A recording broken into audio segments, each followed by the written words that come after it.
Hi guys, welcome back. So let's work on Module 3 matrix operations now. So if you guys remember, I said that Matlab stood for Matrix Laboratory. So you have to become intimately aware on how matrices work. So first off, you guys might not remember what matrices are because it might be from linear algebra and who knows how far ago you took that class.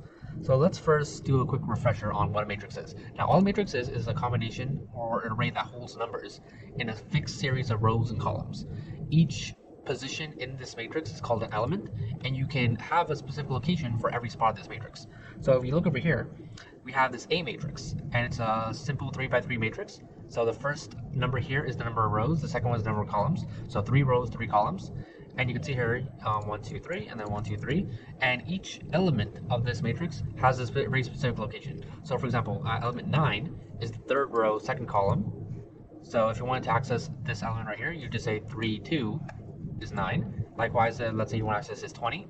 Then this is second row, first column, second row, first column. It's easy enough. So before we go to a full-blown matrix, let's talk about the simplest kind of matrix, which is a vector. Now, vectors are just matrices that have only a single row.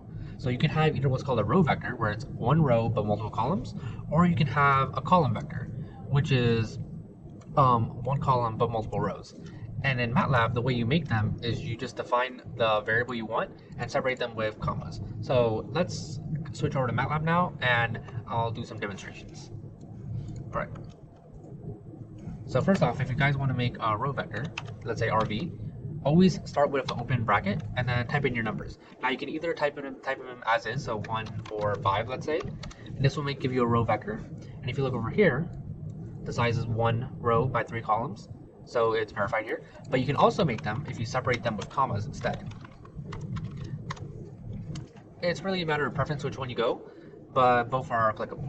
Now, if you want to make a column vector, you have to separate them with semicolons instead. So the same semicolons you end lines of code, these are the same ones.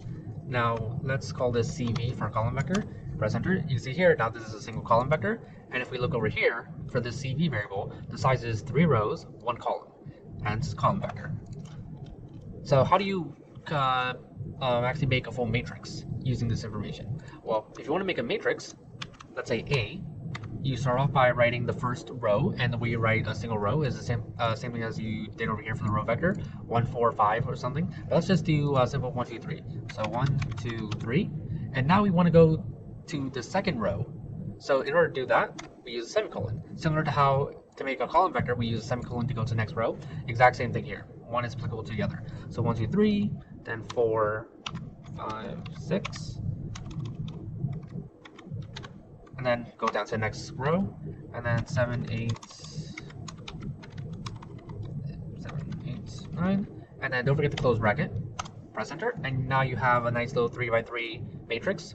That's just 1 to 9, and that's manually entering in the matrix, but you can also combine vectors to make your create your matrix. So first off, let's say you want to extend a vector. So let's say you had one vector that was RV1, and that was 1, 2, 3.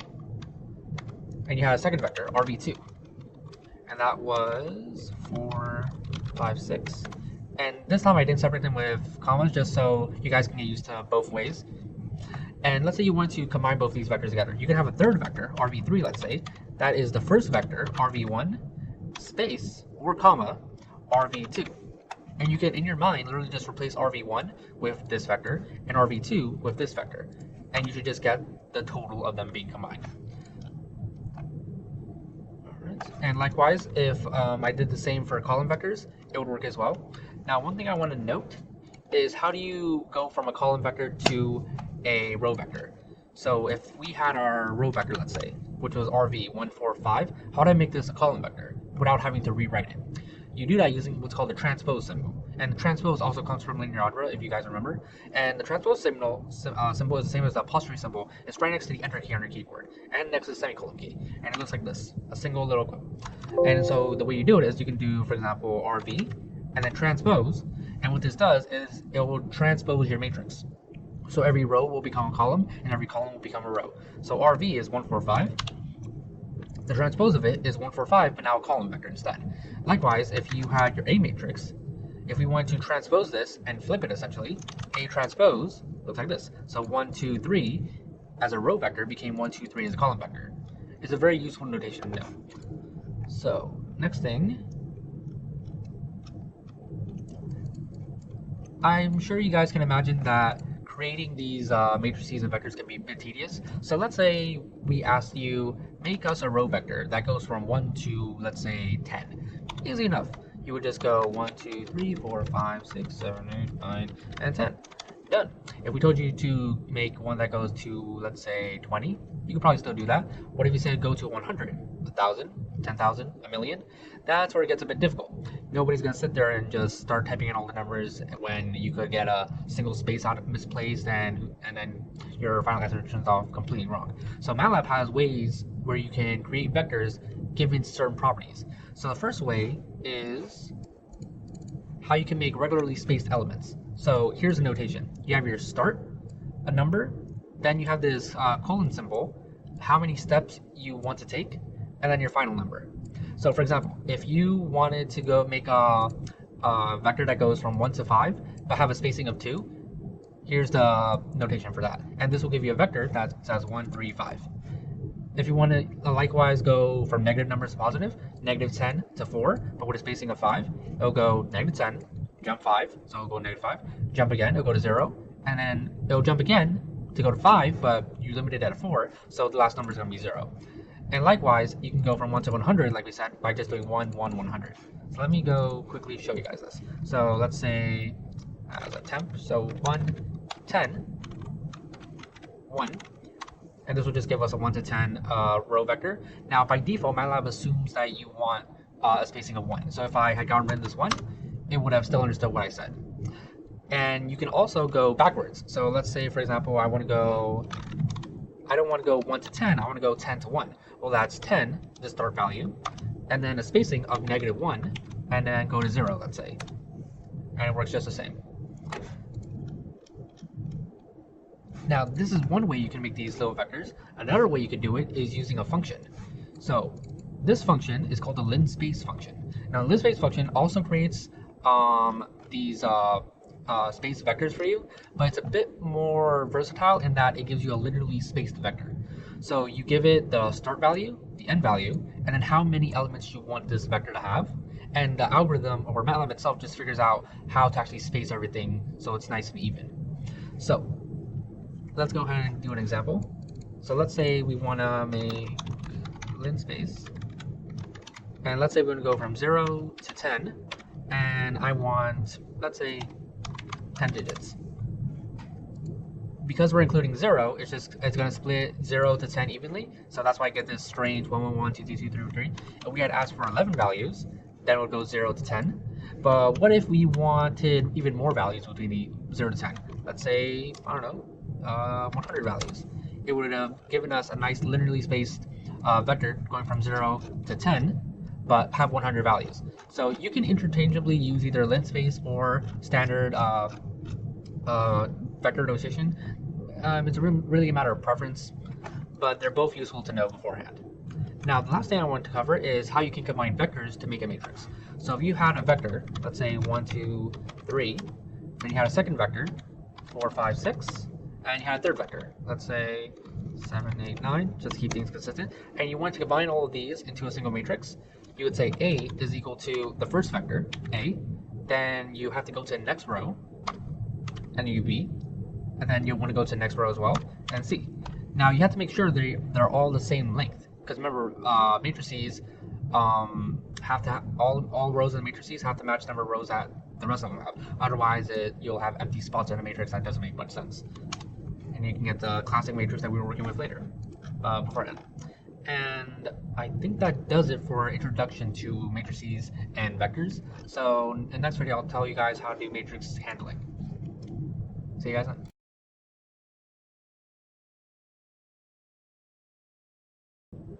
Alright guys, next thing is how to handle some matrix operations. So if you have a given matrix, for example the original one here, 4, 7, 6, 20, 10, 5, 8, 9, 6, if you want to access it, you go to its corresponding row and column, and you simply call it. Now, that's best shown if we just go ahead and do some quick demonstrations. But like I said before, so if you wanted to access, let's say, the 10th element here, or this 10 number, then it's the second row, second column. So you do A22. Likewise, if you want to do, for example, the first element, let's say, then that'd be A11. Now let's go ahead and do some quick tests in Matlab. So if we have A as being 25, 7, 6, 2010, 5, 8, 9, 6, and we want to access, let's say, this element right here, this 7. Well, that's the first row, second column. So that's A1, 2. Done. If we want to access, let's say, this 8 right down here, well, this is the third row, first column. So A3, 1. Remember, it's always row and then column. Simple enough. Now you can also access multiple parts of a matrix at once. So let's say you wanted to access this little segment of the matrix here, this 25, 7, 20, and 10. Well, it's the first and second row and the first and second column. So you would still need to call your variable A, but now you would do 1, and then you use the colon symbol, and 2. Now this tells Matlab, okay, go for rows 1 to 2, and then comma, which columns. So if we just want this little 2 by 2 subset, it's the first column and the second column. So that's also 1 to 2. And that'll get you the little subset of it. Easy enough. You could also mix and match these. So let's say I want everything from the second row, or everything in the first column, and that's it. So if I want everything in the first column, let's say, you would do A, and then you just want the entire first column, so that's 1 to 3. So 1 to 3, and then those are the rows, and you only want the first column, so that's 1. And that gives you 25, 20, and 8. Now here's a quick tip: if you only want everything in it and you don't want to specify actual numbers, just hit the colon symbol, and that gives you the same result. Colon symbol just means everything, essentially.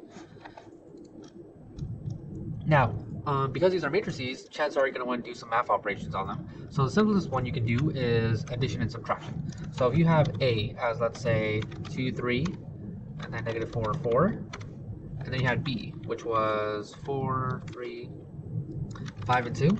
If you had these two different matrices, you could add them together. So you could do 4 plus 2, 3 plus 3, 5 plus negative 4, and 2 plus 4 by just doing A plus B. And you can see here, 2 plus 4, 6, negative 4 plus 5, 1, and so on and so forth. Likewise, you could do subtraction, and it follows the basic rules of element by element addition and subtraction. Simple enough. You can also multiply matrices by what are called scalars, which is just a constant number. So you can do, for example, 3 times, well, let's say we add this A matrix again. So you could do 3 times A, and that would just do essentially this. It would just take this matrix and multiply it by 3. So 3 times 2, 6, 3 times negative 4, negative 12, 3 times 4, 12, 3 times 3, 9. Easy enough. Now, the clincher comes when you're asked or you want to do matrix multiplication with other matrices. So then becomes the question of, do you mean matrix multiplication or element by element multiplication? Now that sounds strange the first time you hear it, but the best way I can explain it is just showing it to you. So if you guys have this variable A and you have this variable B, both of these are 2 by 2 matrices. Do you want to multiply both matrices as in the linear algebra type of multiplication, or do you guys just want to multiply 2 times 4, negative 4 times 5, 3 times 3, and 4 times 2? So matching the same elements to the corresponding elements in the other matrix and multiplying. If it's the first one you want to do, which is just element by element, then you do A dot star B. This dot is vitally important. If you do this dot star, then it multiplies both matrices for you. So it does 2 times 4, which is 8, negative 4 times 5, negative 20, and so on and so forth. If instead you meant I want to multiply both matrices as in the linear algebra way, then you do A times B. And you get this result, which is, let me bring this back here. What would have ended up happening if you did this first row times this first column and then sum them together, you would have gotten the 23 that we got right here. And likewise the 12, 4, negative 4. So you have to be very explicit in Matlab if you are using this dot star operator or just the star. One is element by element multiplication, the other one's actual matrix multiplication. Now, that's multiplication, but what about division? Well, it's the same thing, and you can either do actual element by element division or matrix division. First, let's talk about the element division. It's the same idea here. So if you still had A and B, and you want to divide, let's say 2 by 4, you would do A, and then you could have what's called right division or left division. So what I'm about to do is right division. So A dot slash B would divide 2 by the 4, and likewise this matrix by this matrix. So you get the 0.5, negative 0.8, 1 and 2, and so on and so forth. If instead you wanted to do B divided by A instead, you could have done element right division instead. And that would have done the reverse. So it would have done 4 divided by 2, 5 divided by negative 4. And likewise, you could have easily just swapped A and B to get the same result. But I'm just showing you guys the different ways you can get the same result in Matlab. Now, that's what normal division, element by element division is. If you want to do actual matrix division, then that's where your slash operator without the dot. Now that is the same thing as using the inverse function. So if you guys remember back in linear algebra, if you have one matrix and you divide by another matrix, that's the same thing as that first matrix times the inverse of the second matrix. And in Matlab, if you want the inverse of a matrix, we have a function for that, which is called INV for inverse. So you could do A slash B without the dot, or you could just do A times inverse of B, and you get the same result. Likewise, if you didn't want to use this A star B, you could just use a slash. That's for right division. Left division, in which case you want to do this as the inverse and this as the matrix itself. It's the same thing, but now you just use the backward slash instead of the forward slash.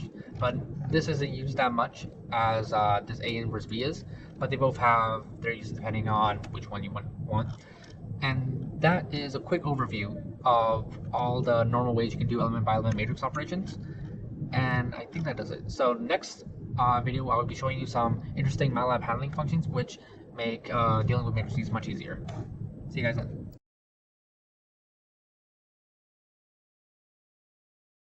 Alright guys, so this last video will be on matrix handling functions that will give you an overview of some useful functions that will probably help you with matrices. I know they always help me out. So first and foremost, let's start just going through the more popular ones. So their names are sort of self-explanatory. So for example, the size function. The size function, if you give it a matrix, will return a row vector, so A, B, a two-element row vector, that has the number of rows and columns that make up this matrix. So if you use this on this A matrix, well, this is a 3 by 3 matrix, so this will give you a single row vector that's 3 and 3. Likewise, if you use it on this B matrix, this is 2 rows, 3 columns, so it'll be 2, 3. This is a really useful function to have because sometimes you want to use these matrix values for other parts of your code later on. So it's, I always find myself using this function a lot, as well as if you guys recall the length and null functions. Now, sometimes you have a matrix and you want to just figure out what the sum of this matrix is, just add up all the numbers together. So one way you can do it is use the sum function. Now the sum function, because of MATLAB's column dominancy, always adds up each column by itself. So if you used it on this A matrix, it would do 7 plus 4 plus 1, 8, 5, 2, 9, 6, 3, and you get 12, 15, 8. Likewise, if you use it for B, it would be 1 plus 4, 2 plus 5, 3 plus 6, and you get this. But what if you wanted instead the total sum of this matrix? You don't want just each column by itself. That's as easy as doing the sum of this vector right here. So what you would do is you would do the sum of A, and then you would do the sum of this 12, 15, 18. So it would just be repeating the function twice. Not that big of an issue. Now, let's say you wanted to grab the largest element of this matrix. Once again, we have a function for that, which is called max. Likewise, we have another function for the minimum called min. And once again, because of MATLAB's column dominancy, it always does it per column. So the maximum value in this column is 7, the minimum is 1. So you have 7 and then 1 here. Likewise, the max for B and the min is 1 and 4. So 4 is over here, 1 is here. And likewise, if you wanted the max overall, you would just do max of the max. And if you wanted the min overall, you do min of the min. Not too big of an issue. This last, almost last function I want to show you guys is this find function. Now, find is really useful, not so much right now, but when we get into logical operators. Because what find does is you give it an argument, and it will try to find things in the matrix that fit that argument of some kind. So if you just give it the matrix itself, it will return to you 2 vectors. that contain all the non-zero elements in each column of the matrix. So if you give it this matrix A, it will just give you the elements of this matrix that have non-zero values. So it would give you the element if you give you the row and column location for 1, 4, 2, 5, 3, 7, 9, but not this 0 and this 0. Because those are because it only gives you non-zero elements. This find function isn't so useful right now. It'll be more useful when we get into logical operators later. So last part is when I had to do a bit more of a demonstration piece. So special ways you can make matrices. You can create what's called a zeros matrix or a ones matrix. So if I use zeros, I can make I give it number of rows and columns I want. So if I just say 3, for example, Matlab will assume I want a even matrix of 3 by 3 or an n by n essentially. So this will just give me a 3 by 3 of zeros. If I say 2, 3, it'll give me 2 rows, 3 columns of zeros. So all this function does is give you just a matrix with a bunch of zeros in it. Likewise, ones does the same thing, but it does ones instead.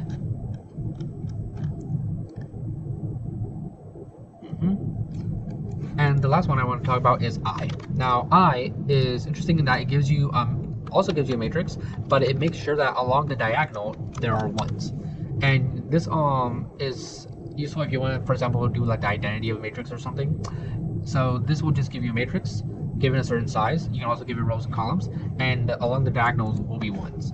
Now there are many more matrix operations that you can do, and here's a list of some of them. So we've already talked about the zeros, the ones, but here's some more. So you can have a diagonal. So if you have a diagonal of a matrix that you want, so if you have a square matrix of some kind and you just want only the elements along the diagonal, you can just use this diag function. If you want to flip your matrix around, so like if you have a matrix that is only like this, so you just want to flip it upside down, you can use this flip up down, or likewise if you have a matrix like this and you want to flip it left and right, there's a function for it.